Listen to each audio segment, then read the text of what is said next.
Subscribe now and press the bell icon. Never miss an update.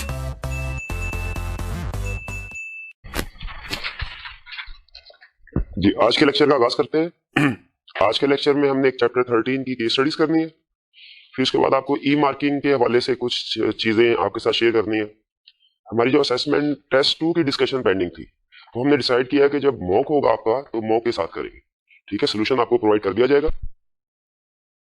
इंशाल्लाह हम mock वाले दिन करेंगे मॉक की भी डिस्कशन और असेसमेंट टेस्ट 2 की भी डिस्कशन। तो आइए चैप्टर 13 की केस स्टडीज की तरफ।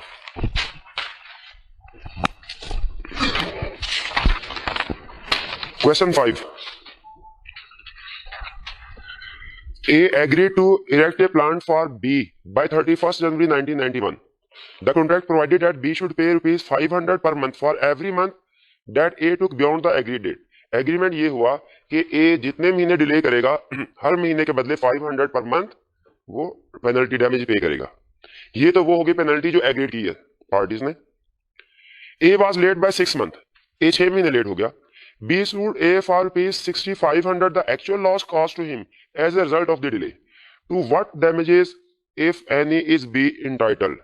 B कितने damages के लिए उसकी entitlement है? बताइए, एग्रीड damages अलाउ होते हैं या actual damages?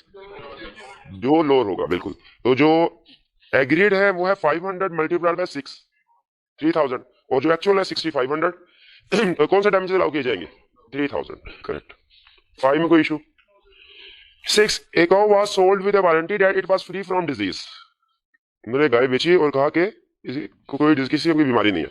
The cow was suffering from foot and mouth disease at the time of sale. As a result of it, not only the cow purchased died but infected the other cows of the purchaser also. What damages can be recovered in this case? क्या सिर्फ जो seller है उससे उस काऊ के damages, उसके जो मरने पे जो नुकसान हुआ वो क्लेम किया जा सकता है, या उस गाय की वजह से जो दूसरी जो स्टॉक था वो भी डिस्ट्रॉय हुआ, वो भी क्लेम किया जा सकता है? जी, कितने स्टूडेंट्स का ख्याल है कि सिर्फ एक गाय का लॉस क्लेम किया जा सकता है, और कितनों का ख्याल है कि सबका क्लेम किया जा सकता है, क्योंकि दूसरी गाय जो थी वो भी इसकी वजह से, ठीक है, उनको नुकसान हुआ। तो इसमें एंटायर लॉस जो है वो क्लेम किया जाएगा, क्योंकि ये लॉस है natural and direct consequences of breach of contract की वजह से जो डायरेक्ट कॉन्सिक्वेंसेज है ये वो। Question 7. A agreed to sell to B certain share to be delivered on 1st March 1991. अच्छा, ये इंटरेस्टिंग क्वेश्चन है। कह रहे A ने B के साथ एग्रीमेंट किया 1 मार्च को शेयर सेल करने का। On that date the shares had gone down in price and B refuses to take the shares. Share की प्राइस कम हो गई और B ने कहा मैं शेयर्स नहीं खरीदूंगा। A subsequently sold the shares at a price higher than the agreed to be paid for them by B. बाद में A ने उस प्राइस से हायर प्राइस पे सेल किए। हमने बताना है क्या ए बी के खिलाफ केस फाइल कर सकता है? अगर कर सकता है तो डैमेजेस कैसे मेजर किए जाएंगे? ये एग्जांपल सिंपल करते हैं इसको।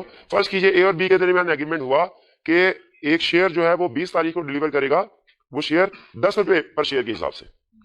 20 तारीख को वैल्यू हुई 8 रुपए पर शेयर। अब चूंकि प्राइस कम हो गई, बायर ने रिफ्यूज कर दिया।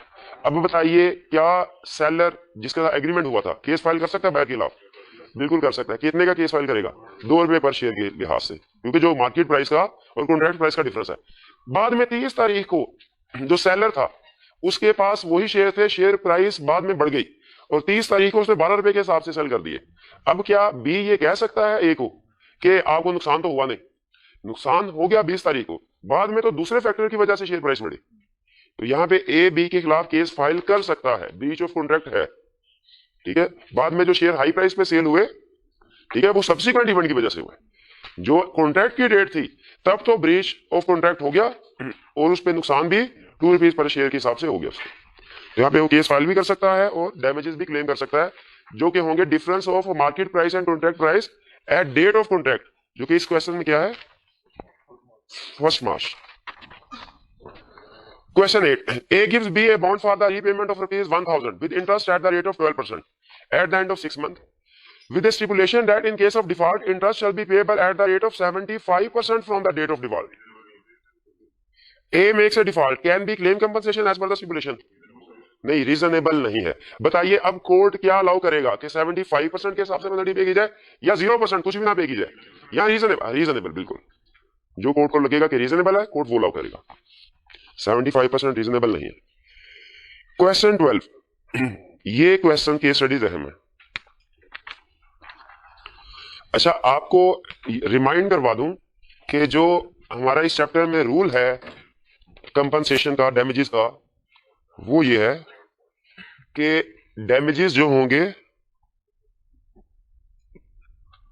डैमेजेस एग्रीड या actual, which ever is lower होंगे। और एक्चुअल में हमारे दो तरह के डैमेजेस आते हैं, एक ऑर्डिनरी, एक स्पेशल। और स्पेशल में फर्ज कीजिए कि अगर ए पार्टी ने बी के साथ एग्रीमेंट किया कि उसे कोई फर्नीचर सप्लाई करेगा और उसे रॉ मटेरियल सप्लाई नहीं किया गया, इस वजह से वो आगे फर्नीचर भी सप्लाई नहीं कर सकेगा। इसमें फर्नीचर सप्लाई ना करने की वजह से उसे जो प्रॉफिट होना था वो नहीं हुआ, क्या वो क्लेम कर सकता है? हाँ, एड स्पेशल का रूल है, टाइम अगर उसने उस कॉन्ट्रैक्ट के बारे में बताया फिर क्लेम कर सकता है। तो स्पेशल में एक लॉस ऑफ प्रॉफिट शामिल होता है। टर्म लॉस ऑफ प्रॉफिट समझ आ रही है आपको, कि जो एक्सपेक्टेड प्रॉफिट होना था वो नहीं हुआ। प्लस अगर उस पार्टी को डिले होने की वजह से उसने कोई डैमेजेस भी पे किए हो तो वो भी हिस्सा होंगे इसका। जैसे जिसको फर्नीचर हम एक्सपेक्ट कर रहे थे फर्नीचर डिलीवर करेंगे 10,000 का प्रॉफिट होगा, रॉ मटेरियल नहीं आया, फर्नीचर सप्लाई करना तो दूर की बात है, जिसके साथ एग्रीमेंट किया था अब हम उसको डैमेजेस भी पे करेंगे। फर्ज कीजिए हमने 2000 डैमेजेस पे किए, अब स्पेशल डैमेजेस में 10,000 आएगा लॉस ऑफ प्रॉफिट, या जो डैमेजेस पे किया 2000 वो भी आएंगे। क्या ये दोनों 12,000 हम क्लेम कर सकते हैं उस बंदे के साथ जिससे रॉ मटेरियल का एग्रीमेंट किया था हमने? हाँ, कर सकते हैं अगर हमने उसे बताया हो, कब? At time of contract. तो ये केस स्टडी सॉल्व करते हुए इस कंसेप्ट को ध्यान में रखना है। ये कंसेप्ट हमने सीखा हुआ ना, सिर्फ आपको रिवाइज करवा दिया मैंने। क्वेश्चन 12 में कह रहा है owing to A's failure to lend B rupees 10 lakh has agreed, B was unable to perform a government. A ने बी के साथ एग्रीमेंट किया था कि तुम्हें 10 लाख दूंगा। 8 9 आ गया? अच्छा चलिए ठीक है, 9 रख। Question A employs B as manager of his factory for a term of 3 years at a monthly. अच्छा, ये केस समझना आपके लिए जरूरी है क्योंकि हम में से अक्सर जो लोग हैं वो एम्प्लॉयमेंट के लिए जाते हैं डिफरेंट कंपनीज के पास, तो उन्हें अपने राइट्स एंड लायबिलिटीज का पता होना चाहिए। कह रहा है A employs B as manager of his factory for a term of 3 years at a monthly salary of 3,000। Monthly salary agree हुई और कॉन्ट्रैक्ट कितने पीरियड का हुआ? 3 साल का। Without any lapse on the part of B, B का कोई कसूर नहीं था, फिर भी A dismisses him after 2 years of service. A ने उसे 2 साल के बाद डिसमिस कर दिया। B could not get an alternate job elsewhere and filed a suit for damages for breach of contract against A. B ने और जगह पे नौकरी तलाश की, ये अहम चीज है। बी ने और जगह पे नौकरी तलाश की लेकिन उसे नहीं मिल सकी, फिर उसने एम्प्लॉयर के खिलाफ केस फाइल कर दिया। विल ही सक्सीड करे। देखिए 3 साल का एग्रीमेंट हुआ था और 2 साल के बाद से टर्मिनेट कर दिया, उसका कसूर भी नहीं है। अगर वो कसूर होता, कोई कॉन्ट्रैक्ट की वायलेशन की होती, फिर उसे डिसमिस करते, इसे कुछ भी ना मिलता। एम्प्लॉय बगैर किसी वैलिड रीजन के अगर एम्प्लॉय को डिसमिस करते हैं तो आपको कंपनसेशन पे करना पड़ती है। बगैर किसी वैलिड रीजन के एम्प्लॉय को डिसमिस करें, एम्प्लॉयर को उसे कंपनसेशन पे करना पड़ेगी, ठीक है। और यहां पे उसका नुकसान हुआ क्या? उसे कोई जॉब नहीं मिली 1 साल तक, तो वो केस फाइल कर सकता है और उसे कितनी कंपनसेशन मिलेगी? जितनी उसकी मंथली सैलरी है मल्टीप्लाइड बाय 12, जितने साल उसे जल्दी जो है वो टर्मिनेट किया गया। लेकिन यहाँ पे जरूरी 2 चीजें ध्यान में रखिएगा।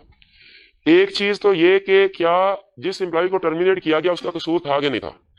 अगर उसका कसूर था, फॉर एग्जाम्पल उसे कोई रूल्स एंड रेगुलेशन के खिलाफ उसने काम किया और फिर उसे एक्शन लिया गया, फिर इसे कोई कंपनसेशन नहीं मिलेगी। और दूसरी चीज, जब इसे फर्ज कीजिए कि बगैर किसी वैलिड रीजन के डिसमिस किया गया, तो इस एम्प्लॉय ने कोशिश करनी है दूसरी जगह पे कोई जॉब तलाश करने की। अगर इसे जॉब तलाश की इसने लेकिन फिर भी इसे जॉब नहीं मिली, फिर कंपनसेशन होगी इसकी। लेकिन अगर ये घर में बैठा रहा, क्योंकि रूल ये है कि जब आपने डैमेजेस क्लेम करने हैं तो रीजनेबल हद तक अपने डैमेजेस को आपने कम करने की कोशिश करनी है, ठीक है। तो ये था क्वेश्चन, क्लियर हो गया ये? अच्छा, फर्ज कीजिए अगर एम्प्लॉय बगैर किसी वजह के छोड़ के चला जाता है, तो एम्प्लॉयर ने निकाला ना, एम्प्लॉय का 3 साल का कॉन्ट्रैक्ट हुआ है, एम्प्लॉय बगैर किसी वजह के छोड़ के चला गया, क्या एम्प्लॉयर उसके खिलाफ केस फाइल कर सकता है? बिल्कुल केस फाइल कर सकता है। लेकिन यहाँ पे जो डैमेजेस क्या रीजनेबल होंगे ये डिटरमिन करना थोड़ा सा मुश्किल काम है, ये कोर्ट डिसाइड करेगा। एम्प्लॉय के केस में तो हम बता सकते हैं उसे कितना नुकसान, उसे जितनी मंथली सैलरी मिलती थी। एम्प्लॉयर के केस में उसे कितना बेनिफिट मिलता था ये कैलकुलेट किया जाएगा, ये थोड़ा सा मुश्किल है। जी सूट फॉर स्पेसिफिक परफॉर्मेंस का केस कर सकता है लेकिन मेरे ख्याल में ये मेंटेनेबल नहीं होगा सूट फॉर स्पेसिफिक परफॉर्मेंस, ये पर्सनल नेचर का, या कोर्ट इसे सुपरवाइज शायद ना कर सके। मेरा ख्याल है सूट फॉर स्पेसिफिक परफॉर्मेंस नहीं, डैमेजेस जो है वो अलाउ किए जाएंगे। इसमें केस में 12 महीने की, बिल्कुल 3000 के हिसाब से, बिल्कुल जितने महीने अनएम्प्लॉयड रहा। हाँ लेकिन चूंकि उसने क्वेश्चन में कहा जॉब नहीं मिली, हम अज्यूम कर रहे हैं 12 महीने ही अनएम्प्लॉयड रहा, वरना जितने महीने एम्प्लॉय, और अगर कहीं पे एम्प्लॉयमेंट मिलती है और इसकी सैलरी 3000 से कम होती है तो फिर वो डिफरेंस जो है वो अलाउ किया जाएगा। Question 12. Owing to A's failure to lend B rupees 10 lakhs as agreed, B was unable to perform a government contract. B government contract एक पूरा नहीं कर सका, ए ने उसे वादा किया था 10 लाख देगा लेकिन नहीं दिए। The government sued him to judgement, government ने उसके खिलाफ कानूनी कार्रवाई की। And he in turn sued A for compensation under the following heads, और फिर उसने ए के खिलाफ केस फाइल किया। अब सुनिए जरा केस कौन कौन से फाइल किए। पहला, loss of profit on government contract, ये गवर्नमेंट कॉन्ट्रैक्ट चला गया जिससे मेरा नुकसान हुआ इतना उस कॉन्ट्रैक्ट का। दूसरा, loss of future contracts with the government, future में भी अब गवर्नमेंट ने मेरे में बैन लगा दिया, अगर मैं उसे माल सप्लाई करता फ्यूचर में भी हमारे कॉन्ट्रैक्ट होते उसमें भी मुझे मुनाफा मिलता, मैं 50-60 साल तक गवर्नमेंट को चीजें सप्लाई करता रहता, हर कॉन्ट्रैक्ट में मुझे इतना प्रॉफिट होता। Future contract, loss of future contract भी उसे का कंपनसेट करे। Damages and cost of the suit awarded to government, government को नॉन कंप्लायंस की वजह से गवर्नमेंट को डैमेजेस पे करने पड़े, वो भी पैसे दीजिए मुझे।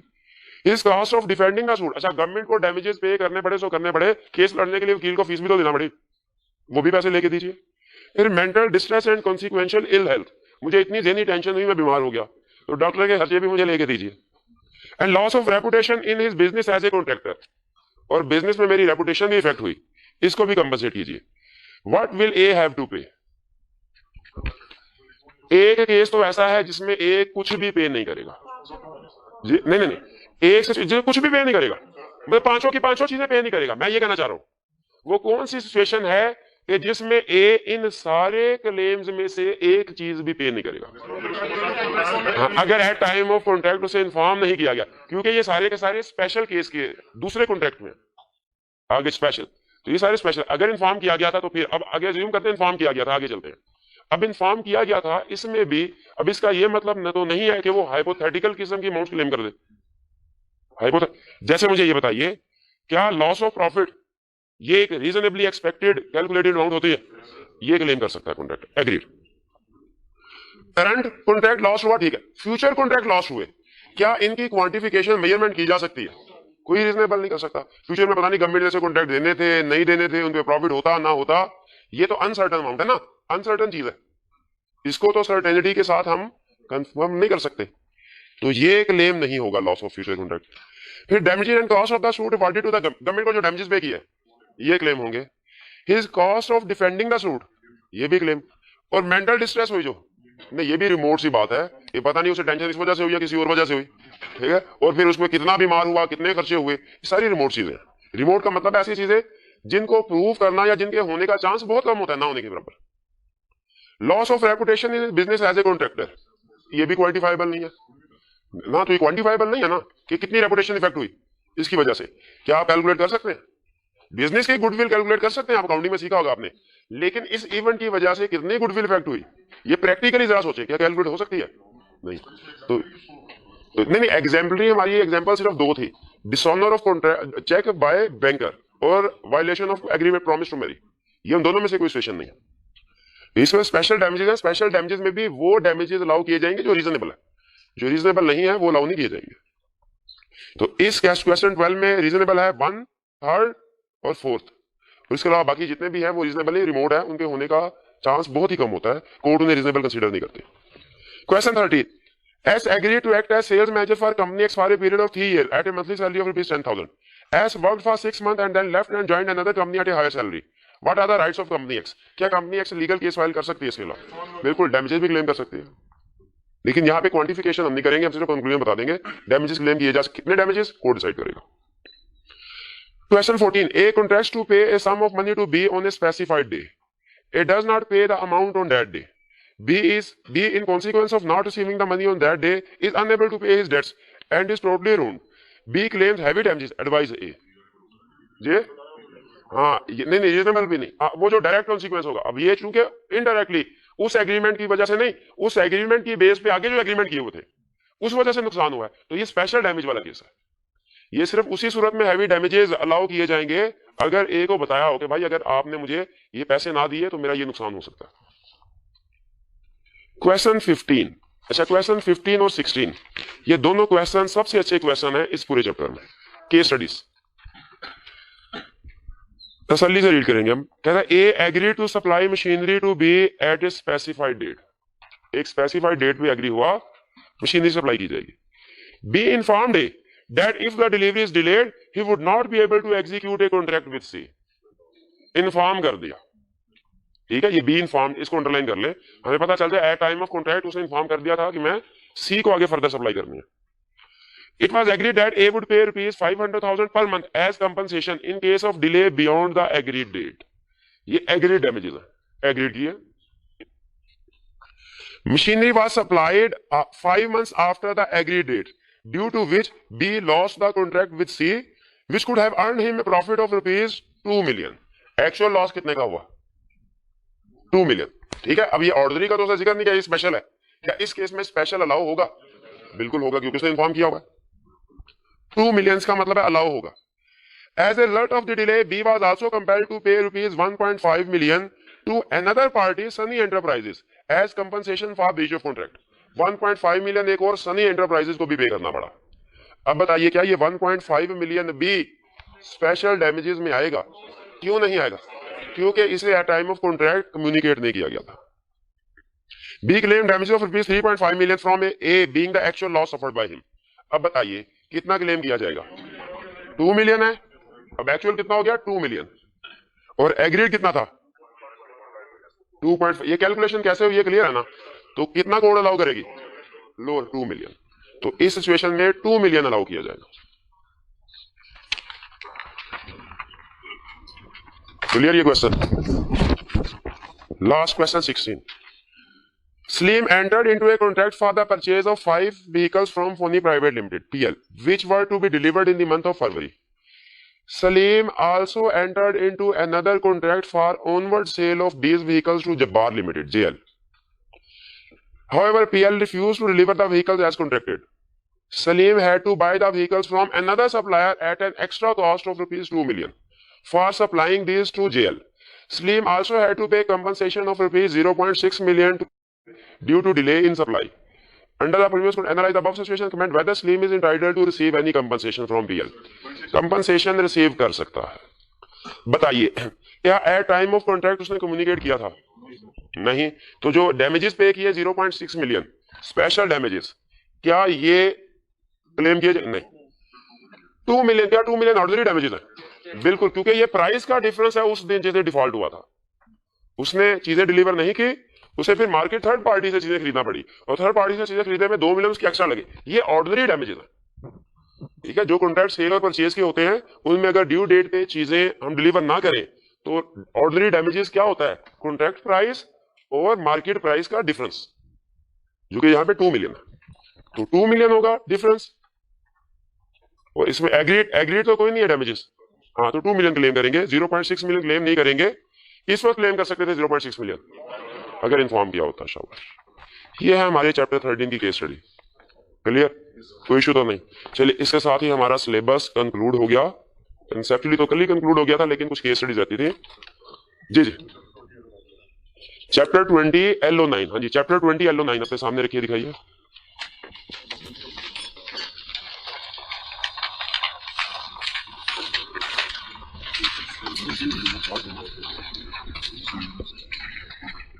Chapter 20 LO9 miscellaneous concept. कहते हैं ए प्रोविजन इन मेमोरेंडम और आर्टिकल और resolution to divide undertaking of company into shares और interest shall be treated as provision of share capital even if number or amount of shares are not mentioned। कहता है sometimes agree इस तरह की terms होती हैं कि 4 लोगों ने मिलकर काम शुरू किया, कंपनी बनाई, उसमें शेयर कैपिटल क्लॉज इंक्लूड नहीं की, लेकिन ये मेंशन कर दिया 25% शेयर मेरा होगा, 30% शेयर तुम्हारा होगा, 20% इसका और 25% इसका। यानी परसेंटेजेस शेयर कैपिटल नहीं बताया, परसेंटेजेस 50% इसका, 25% इसका, 20 इसका, 50% उसका, 20 उसका, 30, इस तरह क्लासिफिकेशन की गई। लेकिन उसको में अमाउंट ऑफ शेयर या शेयर कैपिटल मेंशन नहीं किया गया। लॉ ये कह रहा है हम इस तरह की प्रोविजन को भी शेयर कैपिटल क्लॉज ही एज्यूम करेंगे, क्योंकि बेसिकली ये डिवीजन हो रही है कंपनी के अंदर जो टोटल इन्वेस्टमेंट है शेयर उनकी, तो इसको हम शेयर कैपिटल क्लॉज ट्रीट करेंगे। दूसरी बात करें, in case of company limited by guarantee and not having share capital, every provision in the memorandum article resolution to give a person right in profits of the company otherwise than as member shall be void. आप accounting में एक adjustment पढ़ते होंगे, manager is entitled to a profit of entitled to a commission of 10% on profit, और फिर शायद वो आगे हुआ करती थी बिफोर चार्जिंग सच कमीशन और आफ्टर, इस तरह की बात। क्या हम एम्प्लॉइज को सर्टन परसेंटेज ऑफ प्रॉफिट दे सकते हैं? ये हमने मर्केंटाइल लॉ में भी कहीं पढ़ा। कहां? पार्टनरशिप वाले टॉपिक में कहता है पार्टनरशिप के टॉपिक, पार्टनरशिप वाले बिजनेस में दे सकते हैं, लेकिन अगर कंपनी लिमिटेड बाय गारंटी है, शेयर कैपिटल नहीं, उसमें आप इस तरह की कोई भी टर्म्स एंड कंडीशन मेंबर्स के अलावा और किसी के साथ एग्री नहीं कर सकते, वरना वो वाइड होगी। फिर से पढ़ते हैं, कह रहा है in the case of company limited by guarantee not having share capital, ऐसी कंपनी जो लिमिटेड बाय गारंटी है, शेयर कैपिटल नहीं है, every provision in memorandum article और resolution to give a person right in profits of company, हर वो provision जो कि किसी भी पर्सन को कंपनी के प्रॉफिट में हिस्सेदारी का राइट देगी वो वाइड होगी, अदर देन मेंबर, मेंबर के अलावा। मेंबर को प्रॉफिट शेयरिंग दे सकते हैं, मेंबर्स के अलावा किसी को प्रॉफिट शेयरिंग नहीं दे सकते। किस कंपनी में? Limited by guarantee not having share capital में, ठीक है। और अगर फर्ज कीजिए हम उसमें मेमोरेंडम में share capital, number of shares, total share capital तो नहीं लिखते, लेकिन उसके अंडरटेकिंग उस बिजनेस की डिवीजन कर लेते हैं हम, तो वो भी शेयर कैपिटल एज्यूम कीजिए, ठीक है। ये सिंपल, ये चूंकि नॉर्मली आई कैप टेस्ट नहीं करता इसलिए इसे मिसलिनियस में हमने डाल दिया, लेकिन सिलेबस में जो चीज है जाहिर करने तो। इसके अलावा और कोई कंसेप्ट ऐसा जो लॉ में हमने ना पढ़ा हो? क्लियर हो गया? चलिए देखिए, हमने अपनी तरफ से कोशिश की हतुल इम्कान के चीजें जो है वो हमें समझ में आए। इसके लिए हमने हर चैप्टर में केस स्टडीज भी की, सिवाय चैप्टर 1 में केस स्टडीज वो नहीं पूछता था, केस स्टडीज नहीं है वहाँ पे प्रैक्टिस। इसके अलावा हमने लॉ के हर चैप्टर में केस स्टडीज की भी सफिशिएंट प्रैक्टिस की। आपको कॉन्फिडेंट होना चाहिए, अगर आपने क्लासेस रेगुलरली अटेंड की हैं और केस स्टडी की प्रैक्टिस करते रहे हैं, इंशाल्लाह पास हो जाएंगे, इशू कोई नहीं होगा, ठीक है। बहरहाल ध्यान में रखिएगा, लॉ में केस स्टडी अटेम्प्ट करते हुए जो आपने बेसिक रूल ध्यान में रखना है वो ये कि जो केस स्टडी में रेलिवेंट प्रोविजन है लॉ की, पहले उसको प्रोड्यूस कर दें, ठीक है। बहुत ज्यादा लेंथी नहीं आपने जाना, पूरी की पूरी प्रोविजन नहीं, सिर्फ रेलिवेंट प्रोविजन। यानी अगर किसी एक प्रोविजन की 4 एक्सेप्शन है, क्वेश्चन में से सिर्फ माइनर वाली एक्सेप्शन डिस्कस किया केस स्टडी में, तो आपने जब लीगल प्रोविजन लिखनी है तो चारों की चारों एक्सेप्शन नहीं लिख देनी, सिर्फ माइनर के साथ उसको रिलेट कर देना। रेलिवेंट प्रोविजन लिखें, फिर उसके बाद उस प्रोविजन को स्टेप नंबर 2 उस प्रोविजन को रिलेट करें गिवन क्वेश्चन के साथ। इस क्वेश्चन में चूंकि ये माइनर है या माइनर नहीं है, ठीक है, तो इसलिए डिसीजन भी साथ लिखें, ये कॉन्ट्रैक्ट वैलिड है या इनवैलिड है। तो आपके सॉल्यूशन में, केस स्टडी के सॉल्यूशन में 3 चीजें होनी चाहिए। Relevant legal provision, legal provision नहीं कह रहा, रेलिवेंट लीगल प्रोविजन, ये ना पूरी की पूरी प्रोविजन छाप दे। Relevant legal provision, basis of decision और डिसीजन। डिसीजन का मतलब क्या? यस या नो। बेसिस ऑफ डिसीजन का मतलब क्या? उसे किस बेस पे, वो आपने लीगल प्रोविजन से रिलेट करनी है। और लीगल प्रोविजन, लीगल प्रोविजन लिखने से 2 फायदे होंगे, एक तो एग्जाम में आपको केस स्टडी में मार्क्स मिल जाएंगे, दूसरा आपको पता चल जाएगा कि इस लीगल प्रोविजन से कंसेप्ट रिलेट करता है, डिसीजन तक पहुंचने में आसानी होगी, ठीक है। डिसीजन तक पहुंचने में आपके अपने लिए भी आसानी होगी। तो आपकी केस स्टडी में 3 चीजें होनी चाहिए, legal provision, decision, basis of decision. तरतीब आगे पीछे हो सकती है, लेकिन बेहतर यह है कि पहले आप लिखें लीगल प्रोविजन, उसके बाद डिसीजन और बेसिस ऑफ डिसीजन लिख दें, ठीक है। डिसीजन और बेसिस ऑफ डिसीजन आप इकट्ठा एक सेंटेंस में भी लिख सकते हैं कि this contract is valid because, reason लिख दिया, this contract is void because consent is not free, ठीक है। डिसीजन और बेसिस ऑफ डिसीजन एक लाइन में भी लिख सकते हैं और लीगल प्रोविजन अलग लिखनी है आपने। ये बात समझ आ गई? अच्छा, अब अहम कंसेप्ट है हमारा ई मार्किंग के हवाले से। आप में से कितने स्टूडेंट ऐसे हैं जिन्होंने इससे पहले ई मार्किंग सिस्टम में पेपर दिया हुआ है?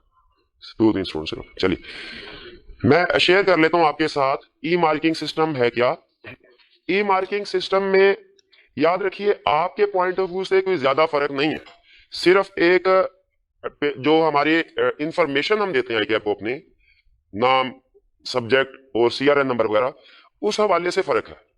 बाकी कोई इसमें जो स्टूडेंट के पॉइंट ऑफ व्यू से जो है इसमें कोई परेशान होने वाली जरूरत नहीं है। स्टूडेंट ये समझते हैं कि शायद ई मार्किंग का मतलब ये है अब हमारे पेपर जब वो कोई कंप्यूटर चेक करेंगे, ऐसे नहीं होगा, एग्जामिनर ही चेक करेंगे। लेकिन सिर्फ आई कैप ने अपने कंट्रोल पर्पस के लिए ई मार्किंग सिस्टम इंट्रोड्यूस करवाया है। इसमें आई कैप के पास रिकॉर्ड रहता है कि कौन सा स्क्रिप्ट जो है वो किस स्टूडेंट का है, किस फॉर एग्जाम्पल बंदे को हमने चेक करने के लिए भिजवाया है, और इसमें सेंड करने रिसीव करने में भी आसानी होती है, जो भी आई कैप के पर्पस है। हमारे लिए जानना जरूरी है कि हमने पेपर को अटेम्प्ट कैसे करना है। तो ये डिस्ट्रीब्यूट कीजिएगा। आपको सैंपल पेपर हम डिस्ट्रीब्यूट कर रहे हैं, सैंपल पेपर डिस्ट्रीब्यूट कर रहे हैं भाई। ये ऑनलाइन स्टूडेंट के लिए भी एक फॉर्मेट जो है वो कॉपी करवा दीजिए।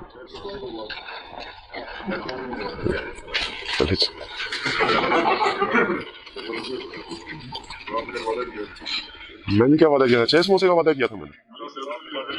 अच्छा चले इसका कुछ कर रहे हैं।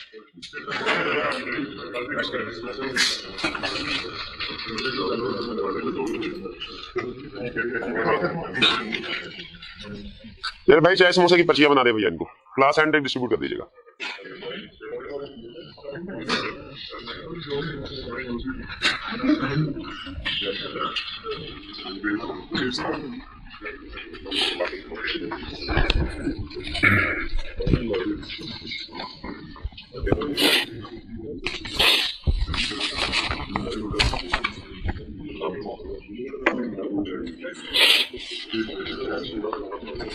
सेकंड पेज भी, सेकंड पेज भी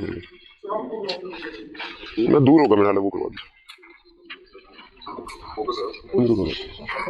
चलिए ठीक है, फिर मैं करवाता हूँ जी। आपको शीट मिलेगी एग्जाम की इस फॉर्मेट में। आपका जो स्टार्टिंग टाइम होगा पेपर का, फर्ज कीजिए 9 से 12:15 टाइम है, 9 बजे पेपर स्टार्ट होना है। रीडिंग टाइम आपका शुरू होगा 9 बजे से, लेकिन रीडिंग टाइम से पहले आपको ये शीट प्रोवाइड कर दी जाएगी 15 मिनट पहले, ताकि आप इनको तसल्ली के साथ फिल कर लें और इंस्ट्रक्शंस भी पढ़ लें। अब आपने करना क्या, देखिए ये फॉर्मेट आपके सामने है। सबसे पहले देखिए कि उसने हमें बॉर्डर लगा के दे दिए, ये हाईलाइट कर दिया उसने कि एक पेज के बॉर्डर ही हैं। आपने ये बॉर्डर हर पेज पे लगे होंगे, आपने इनके आउट्स इन मार्जिन से बाहर नहीं जाना, आपने कोई भी लफ्ज इस मार्जिन से बाहर नहीं लिखना। इसके बाद देखिए नेक्स्ट है सप्लीमेंट्री स्क्रिप्ट्स अटैच्ड 1 2 3 4 5 6। इसके ऊपर बाद में आते हैं। आपने नेम लिखना है अपना, ठीक है, कैप्स में, बड़ी वाली एबीसी में। सब्जेक्ट लिखना है कौन सा है। इसके बाद 3 आपको बॉक्स नजर आ रहे हैं, इनमें से सिर्फ सेंटर वाले बॉक्स में आपने साइन करना है, लेफ्ट राइट में आपने साइन नहीं करना है, ठीक है, ये दूसरे इन्विजिलेटर वगैरह साइन करेंगे। इसके बाद नेक्स्ट जो चीज है वो है आपका सीआरएन नंबर। लेफ्ट साइड पे उसने एग्जांपल दी है कि सीआरएन नंबर जो आपने कैसे फिल करना है। जैसे फर्ज कीजिए कि जो मेरा सीआरएन था जब मैं स्टूडेंट था वो था 107891। अब पता नहीं जो भी आपकी सीरीज चल रही है, तो मैंने सबसे पहले क्या लिखना है। अच्छा एक चीज, ये मेरे पेन में 4 कलर है, मैं किसी भी कलर से लिख लूं, जाए डिफरेंट कलर से लिख सकता हूं? नहीं, किससे लिखना है? सिर्फ ब्लैक बॉल पेन से, ब्लैक से।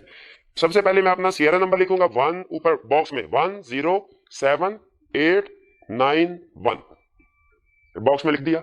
इसके बाद नीचे जो सर्कल है, मुझे इनमें रेलिवेंट नंबर जो है, रेलिवेंट जो नंबर है इनको भी हाईलाइट काला करना है इनको, ठीक है, हाँ नहीं, इनको भी शेड करना है।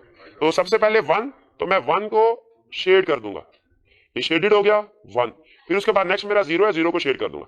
और ध्यान में रखिएगा जल्दी जल्दी में ये ना हो कि आप बिल्कुल हल्का सा लिख दें, ठीक है, ये बाद में कंप्यूटर ने रीड करना है आपका नंबर, तो ये कंप्लीटली आपने इसको ब्लैक करना है। उसने एग्जांपल दी हुई है, उसने उसको ये भी पता था स्टूडेंट क्या गलती करेंगे, उसने बता दिया कि सिर्फ टिक नहीं करना आपने, सिर्फ टिक करेंगे गलत है, क्रॉस करेंगे गलत है, ठीक है, सिर्फ 2-3 लाइनें लगा देंगे गलत है। क्या करना है, तसल्ली के साथ उसमें रंग भरना है।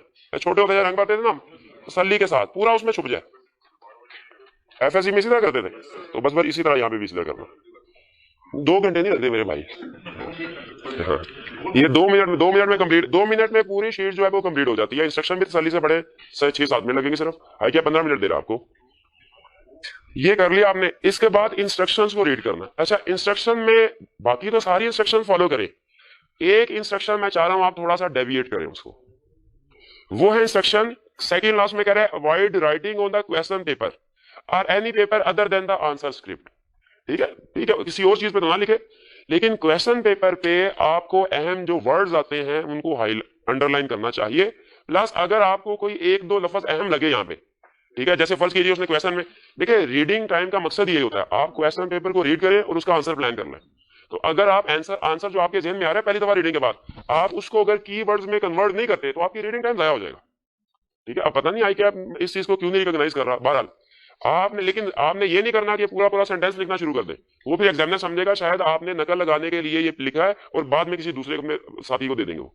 तो ऐसा नहीं करना आपने, सिर्फ जो कीवर्ड्स है उनको लिखे या उनको अंडरलाइन करें, एक्स्ट्रा लिखने से अवॉइड करें। लेकिन अगर कोई जैसे डैमेजेस, मैं केस स्टडी पढ़ा हूं डैमेजेस की, और क्लिक मेरे जहन में हो गया स्पेशल डैमेजेस है, मैंने उसके साथ स्पेशल लिख दिया या एहतियातन सिर्फ एस लिख दिया कि मुझे पता चल जाए। दूसरी, जब मैं सेकंड टाइम रीडिंग कर रहा हूँ मुझे शुरू से नहीं सोचना पड़ेगा, मेरे पास एक बेस होगी कि मैं स्पेशल, बाद में केस पढ़ते हुए तसल्ली से रिकन्फर्म कर लूंगा मैं। तो इससे हेल्प मिल जाती है, आपके 15 मिनट अच्छे तरीके से आप उसको यूटिलाइज कर लेते हैं। तो बाकी जो भी सेक्शन है उसकी फॉलो कीजिए। पहला पेज कंप्लीट हो गया। पहले पेज में हमने कैसे फिलिंग की, अभी मैंने आपको सप्लीमेंट्री स्क्रिप्ट के बारे में कुछ नहीं बताया।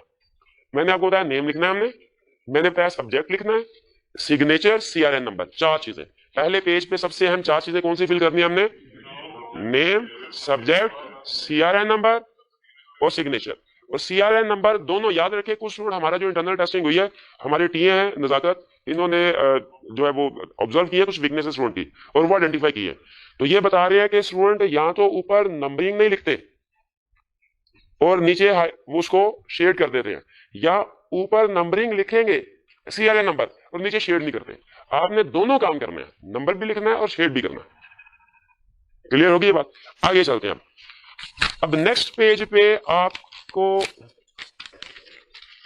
अच्छा ये जो बारकोड है, एक बारकोड इधर है, एक बारकोड यहाँ पे भी, जब आईकेएफ का पेपर आप देने के लिए जाएंगे मिलेगा। बारकोड को आपने नहीं छेड़ना, उसके साथ आपका कोई लेना देना नहीं है, कोई क्रॉस वगैरह नहीं करना, कोई किसी किस्म का शेड नहीं उसके ऊपर करना।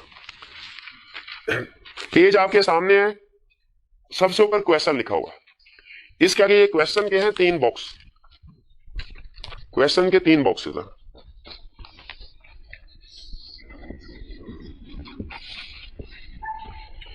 और यहां पे लिखा हुआ है क्वेश्चन। आपने नंबरिंग कैसे करनी है, जैसे अगर क्वेश्चन नंबर 1 अटेम्प्ट करने जा रहे हैं, क्वेश्चन नंबर 1 कैसे लिखेंगे, ऐसे लिखेंगे क्या? नहीं, वो कह रहे हैं ऐसे नहीं लिखना, यहां पे लिखना। पहला बॉक्स होगा उसमें क्वेश्चन नंबर लिखना, क्वेश्चन, इसको क्या करें, क्रॉस कर दें? नहीं, ब्लैंक छोड़ना। क्वेश्चन नंबर 3 कर रहे हैं तो क्वेश्चन नंबर 3, अगर फर्ज कीजिए क्वेश्चन नंबर 3 पार्ट बी कर रहे हैं, क्वेश्चन 3 लिखे, पार्ट बी लिखे। क्वेश्चन नंबर 3 पार्ट बी सब पार्ट 1 रोमन वाला 1 यहां लिखे। अगर पार्ट 1, अगर सिर्फ क्वेश्चन नंबर 4C आगे कोई सब पार्ट नहीं है, कैसे फिलिंग करूंगा मैं? 4C, इसको ब्लैंक छोड़ना है, क्रॉस नहीं करना। स्टूडेंट क्या करते हैं, 4C है तो 4C, ये भी गलत। यहाँ क्वेश्चन 4C ऐसे भी कर रहे हैं, क्वेश्चन उसने शुरू में लिख दिया, आप क्यों कर रहे हैं क्वेश्चन 4C इसको? ठीक है, चले बहरहाल ये इस तरह के काम नहीं करने आपने। अच्छा, अगर क्वेश्चन नंबर 10A कर रहे हैं, 10A, क्या ये सही नंबर दिया मैंने? नहीं भैया ये गलत है। 10A कैसे होगा? 10A ऐसे, ये मेन क्वेश्चन का नंबर है या कि उसका सब पार्ट है? क्लियर होगी ये बात? अच्छा, फर्ज कीजिए कि मैंने 10A इस पेज पे किया, 2 लाइनों में आंसर कंप्लीट हो गया। अब मुझे क्या करना है? 10B किधर करना है? याद रखे, नीचे नहीं करना, 10B भी नहीं करना भाई। हर पार्ट, हर क्वेश्चन भी, हर पार्ट भी, हर सब पार्ट भी नेक्स्ट पेज पे करना है। भाई क्या टेंशन है आपको? 10B इधर है, 10C आगे कर दे, क्यों नीचे जी? 2-2 नंबर के 4 पार्ट हैं, हर पार्ट आपने अलग पेज पे करना है। इधर 10B1 आगे 10B2 लिखे, आगे 10B3 लिखे। तो आप क्यों सेम पेज पे क्यों स्टार्ट करना चाहते हैं?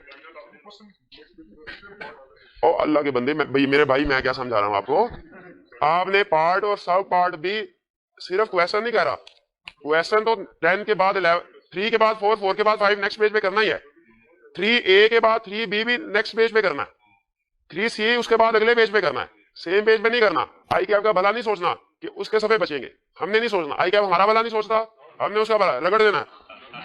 3A के बाद 3B, 3C, फिर 3C1, 3C2, हर एक लैदा सफे पे।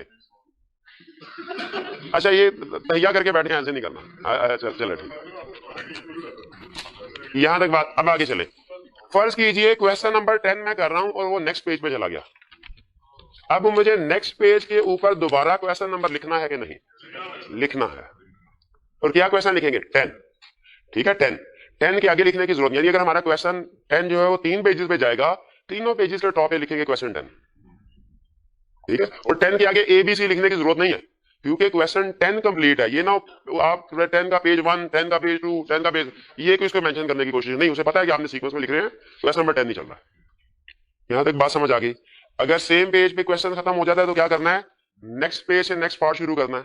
अगर एक क्वेश्चन एक से ज्यादा पेजेस पे जाता है तो क्या करना है, हर पेज पे आपने क्वेश्चन नंबर को मेंशन करना है। इसके बाद अगर फर्ज कीजिए 32 शीट्स होंगी, जो आई कैप आपको शीट्स देगा उसमें कितने सफे होंगे, 32 पेजेस होंगे। इस पेज पे तो सिर्फ जो उसने प्रेस्क्राइब किया इंफॉर्मेशन वही देंगे। इसके बाद जो अगला सफा होता है इसके साथ इस पे भी कुछ नहीं लिखना, ठीक है। आई कैप जब आपको पेपर देगा प्रोबेबली या तो ये ब्लैंक होगा या उसने लिखा होगा कि डू नॉट।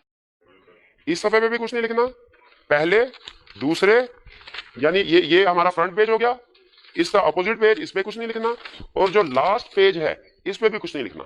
प्रोबेबली ये भी ब्लैंक होगा या इसके ऊपर लिखा होगा डू नॉट राइट, कुछ भी नहीं लिखा हुआ फिर भी आपने ये आखिरी पेज यूज नहीं करना। इसका मतलब है 32 पेजेस है, उनमें से आप कितने पेजेस पे लिख सकते हैं, 29। 32 एक तो ये निकल गया फ्रंट, एक ये निकल गया और एक लास्ट वाला निकल गया, 3, ठीक है। तो अब फिर इसके बाद आपने दूसरी शीट ली। अब जब आपने सप्लीमेंट्री शीट लेनी है, सप्लीमेंट्री शीट के प्रोबेबली 12 पेजेस होंगे जितने भी है, सप्लीमेंट्री शीट लेंगे उसका भी पहला पेज इसी तरह होगा, सिवाय एक फर्क के।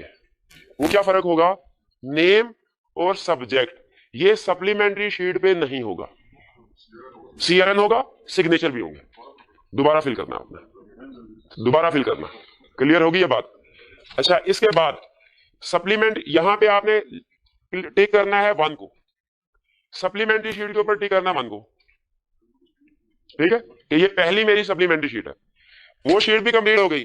दूसरी सप्लीमेंट्री शीट हमने मांगी, दूसरी सप्लीमेंट्री शीट पे भी इसी तरह का सारी इंफॉर्मेशन होगी, उसको भी फिल कर दिया। अब यहां पे किस पे टिक लगाना है, सेकंड सप्लीमेंट्री शीट पे किस पे टिक लगाना है, 2 पे। इसका मतलब यह हुआ सप्लीमेंट्री शीट पे सिर्फ 6 में से 1 डिजिट टिक होगा, जबकि मेन शीट पे कितने डिजिट टिक होंगे, जितनी सप्लीमेंट्री शीट आपने यूज की होंगी। 2 के बाद कितना लिखेंगे भाई, तो 2 के बाद खत्म, बस कर दें, 3 कर लें, ठीक है। नहीं 6 से ज्यादा नहीं कर सकते बस, ठीक है। इधर तो ऑप्शन नहीं है, नहीं वो बड़ा मुश्किल हो जाएगा आपके लिए। हाँ, इतना लिखना, वो 3.25 घंटे में इतना, 3 घंटे में इतना नहीं लिख सकते आप कि ये सारी शीट्स भरते 12 छिका 72 और 100 के करीब सफे होंगे। 100 सफे आप 3 घंटे में कभी लिखे हैं आपने, 10 सफे नहीं लिखे होंगे एक दिन में कभी आपने, उस दिन 3 घंटे में 100 सफे लिखेंगे आप। तो ये समझ आ गया आपको। तो ये हमारा ई मार्किंग सिस्टम। हाँ, आई कैप ने वैसे हमने कोशिश किया कि रेलिवेंट इन्फॉर्मेशन सारी आपके साथ शेयर कर दें, फिर भी आई कैप की जो यूट्यूब पे भी वीडियो पड़ी हुई है, आई कैप के फेसबुक पेज पे भी है ई मार्किंग के हवाले से, उसको भी एक दफा देख ले, 8-9 मिनट की वीडियो है, उसको भी देख ले, वो बेहतर है। हाँ, एंड में कह रहे हैं एक काम जरूर करें, जब पेपर देने लगे सारी शीट इकट्ठी करके एग्जामिनर को कहे भैया स्टेपल कर दे, स्टेपल करके। चलिए जी, 2 लाइन नहीं छोड़ दें उसको, 2 लाइन आपने इस्तेमाल की, मैंने यहाँ पे 2 लाइनें इस्तेमाल की, क्वेश्चन मेरा खत्म हो गया, उसके बाद यहाँ लाइन लगा दे, नीचे क्रॉस करने की जरूरत नहीं है। हाँ, क्रॉस करने की सिर्फ ये यहाँ हल्की सी लाइन लगा दे, उसको पता चल जाएगा क्वेश्चन खत्म हो गया। ये ना भी लगाए इशू कोई नहीं है, उसे पता चल गया आपने यहाँ तक किया, वो यही तक चेक करेगा, ठीक है। एक पेज पे 2 पार्ट अगर करके आए हैं, अब इसके बारे में आई कैप साइलेंट है, ठीक है। मेरा ख्याल है कि उसे अगर वो नरम दिल हुआ तो मार्किंग कर ली होगी उसने, लेकिन बहरहाल हो सकता है कि ना भी की हो। अगर उसने इसको मार्क नहीं किया तो हम उसे कुछ सिखा नहीं सकते, क्योंकि कसूर हमारा है। तो बेहतर यही है कि रिस्क ना लीजिए, क्योंकि वो कर सकता है। शुरू में शायद 1-2 अटेम्प्ट्स में उसने ये फेवर दी हो कि स्टूडेंट्स ने अगर सेम पेज में किया, लेकिन अब चूंकि ये कोई नई स्कीम तो नहीं है, 2-3 अटेम्प्ट्स तो हो चुकी हैं, तो अब आपको इसी फॉर्मेट को फॉलो करना चाहिए। अब हो सकता है कि वो इतनी रिलैक्सेशन हमें ना दे। जी, हेडिंग ब्लैक मार्कर से देखिए अवॉइड करें। हेडिंग लेने से आपका क्वेश्चन क्या वो ज्यादा नंबर देगा। ये FA BA वगैरह में इस तरह के रूल चलते हैं, आपने मार्कर यूज नहीं करना। देखिए इसकी इंस्ट्रक्शन पढ़े, लिखा हुआ है ब्लैक बॉल पॉइंट पेन, ठीक है। हाँ जी, यूज कीजिए, तो ब्लैक बॉल पॉइंट पेन ही यूज करें, मार्कर वगैरह के चक्करों में ना पड़े। अच्छा, अब कुछ एरर्स जो स्टूडेंट करते हैं वो हम मेंशन कर देते हैं आपके साथ इस फॉर्मेट को फिल करने में। कुछ स्टूडेंट ऐसे हैं जो कि ओवर राइटिंग कर लेते हैं, जैसे पहले फैसला किया क्वेश्चन 10 करना है, बाद में कहा नहीं 8 करना है, तो इसको क्रॉस करके 8 कर दिया। तो पहले फैसला कर ले कौन सा क्वेश्चन करना है, ठीक है। फिर इसके अलावा क्वेश्चन जो है वो आपको शेयर कर दिया कि कैसे वो गलत तरीके से नंबरिंग करते हैं। सब पार्ट्स अक्सर 80% स्टूडेंट सब पार्ट क्वेश्चन का सेम पेज पे कर रहे हैं, इसको आपने अवॉइड करना है। सब पार्ट भी नेक्स्ट पेज पे करें, इसमें कोई प्रॉब्लम की बात नहीं, आपको कोई इतराज होना नहीं चाहिए। रॉन्ग फिलिंग ऑफ CRN वो भी हमने बता दी। अच्छा, कुछ स्टूडेंट क्या करते हैं कि यहाँ पे जो क्वेश्चन क्या इसको फिल ही नहीं करते, वो पुरानी आदत पड़ी होती है ना, कि क्वेश्चन नंबर 10A अंडरलाइन करके लिख दिया। ये भाई ये किस लिए, ये क्वेश्चन नंबर लिखने के लिए, तो क्वेश्चन नंबर यहाँ पे लिखिए, नहीं नहीं, दोनों जगह चले वो फिर भी ठीक है, एक्सेप्टेबल है। बॉक्स को फिल करना लाजमी है, नीचे लिखे ना लिखे, नीचे बॉक्स को फिल करना लाजमी है आपके लिए। सिग्नेचर नहीं किए कई स्टूडेंट्स ने, CRN फिल नहीं किया, सिर्फ नाम नहीं। कॉलेज में तो चले हमें अंदाजा है कि हमारी क्लास में कौन सा स्टूडेंट सिर्फ नाम भी लिखेगा, हमें पता चल जाएगा। ICAP में जाके अगर आप सिर्फ नाम लिखते हैं, साइन नहीं करते या CRN जो है वो इंसर्ट नहीं करते, तो ICAP के लिए प्रॉब्लम होगी और वो ICAP फिर इसका पेनल्टी आप ही को डालेगा। ठीक है, वो कोई इतना ज्यादा कष्ट उठा के आपको ढूंढेगा नहीं, तो बेहतर हाँ मैसेज कर देगा कि अपना CRN नंबर लिख दो, करेगा मैसेज। चलिए, ये कुछ गाइडेंस थी ई मार्किंग के हवाले से। उम्मीद है कि सब्जेक्ट जो है वो आपने अच्छे तरीके से समझ में आया होगा। लास्ट मंथ में आपने रिवीजन अच्छे तरीके से करनी है। कोशिश कीजिए कि पहले एक दिन लगा के इस लॉ को, सी लॉ, एम लॉ को रिवाइज करें। एक दिन में सरसरी देख लें, इवेल्युएट कर लें कि कौन से टॉपिक आपके मुश्किल है। स्टूडेंट जब रिवीजन फेज में होते हैं तो करते क्या है कि पहले सफे से रिवीजन करते हैं आखिरी सफे तक। एक दफा ये रिवीजन देखिए, रिवीजन का असूल ये होता है कि आपने अपने वीक एरियाज को फोकस करना है, एवरी एरिया को फोकस नहीं करना। कुछ कंसेप्ट लॉ में ऐसे होंगे जो आपके स्ट्रॉन्ग है, आप हर दफा जब रिवीजन करने बैठते हैं उन्हीं को बार बार रिवाइज कर रहे होते हैं, इसका फायदा नहीं होगा। स्ट्रॉन्ग वाले एरियाज को मजीद स्ट्रॉन्ग हमने नहीं करना, रिवीजन में वीक वाले एरियाज को हमने स्ट्रॉन्ग करना है, रिवीजन का असूल होता है। तो उसके लिए बेहतर यह है कि एक दफा आप पूरी बुक तसल्ली से रिवाइज करें और अपने वीक एरियाज को नोट कर लें कि कौन कौन से टॉपिक कंसेप्ट ऐसे हैं जो कि मुझे नहीं आते।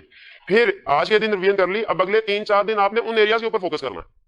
जब वो एरिया तैयार हो जाए, 5वें दिन फिर एक पूरा दिन लगाएं और सब्जेक्ट की रिवीजन करें। अब फिर इस कंप्लीट रिवीजन के नतीजे में देख लें मेरे कौन कौन से कंसेप्ट वीक है, उनको दोबारा नोट। अब डेफिनेटली सेकंड रिवीजन में जो आपके वीक कंसेप्ट हैं वो कम रह जाएंगे। फिर नेक्स्ट वीक में उन वीक कंसेप्ट के ऊपर ज्यादा फोकस करें और वीकेंड पे एक दफा फिर रिवीजन कर लें।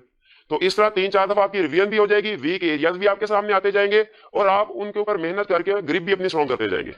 आपने अपने आप को इस लेवल पे लेके आना है लॉ में कि 8 घंटे में, 6 से 8 घंटे में सारे के सारे चैप्टर रिवाइज कर सके।